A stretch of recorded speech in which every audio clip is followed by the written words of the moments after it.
ফুটবলের মাঠ থেকে ফেসবুকের ওয়াল, তারকাদের ভার্চুয়াল খেলা। বাংলাদেশের ফুটবল ধীরে ধীরে মাঠের চেয়ে সোশ্যাল মিডিয়াতেই বেশি সীমাবদ্ধ হয়ে যাচ্ছে। একজন ফুটবলারের সবচেয়ে বড় পরিচয় হলো তার খেলা, পরিশ্রম আর মাঠের পারফরমেন্সে। গ্যালারির মানুষ অপেক্ষা করে তাদের পায়ের জাদু দেখার জন্য, কিন্তু সময় বদলে গেছে।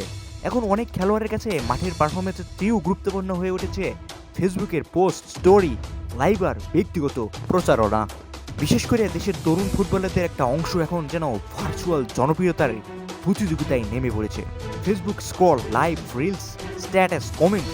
সমস্যা সোশ্যাল মিডিয়া ব্যবহার না, সমস্যা তখনই শুরু হয় যখন সেটি হয়ে যায় মূল ফোকাস। একজন ফুটবলারের সবচেয়ে বড় পরিচয় হলো তার ফিটনেস, ডিসিপ্লিন, ম্যাচ পারফরমেন্স আর ক্লাব বা দেশের জন্য অবদান। কিন্তু বাস্তবতা হলো এখন অনেকের ব্যস্ততা মাঠের চেয়ে অনলাইনে বেশি চোখে পড়ে। হারার পরেও স্ট্যাটাস, খারাপ পারফরমেন্সের পরেও পোস্ট, সমালোচনা হলেই পাল্টা পোস্ট। এতে করে প্রশ্ন উঠেছে, ফুটবলাররা কি সত্যিই নিজেদের উন্নতির দিকে মনোযোগী, নাকি ভার্চুয়াল জনপ্রিয়তা এখন তাদের প্রধান লক্ষ্য?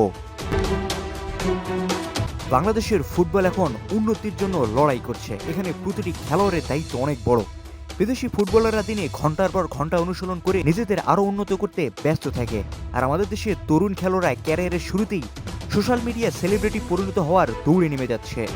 এটা শুধু হতাশাজনক নয়, ভবিষ্যতের জন্য বিপজ্জনক। সমালোচনা সহ্য করতে না পারলে বড় ফুটবলার হওয়া যায় না, কারণ ফুটবল মানেই চাপ, প্রত্যাশা আর জবাব মাঠে দেওয়া। ফেসবুকের পোস্ট দিয়ে নয়, পারফরমেন্স দিয়েই সমালোচনার উত্তর দিতে হয়। আল্লাহ হাফেজ।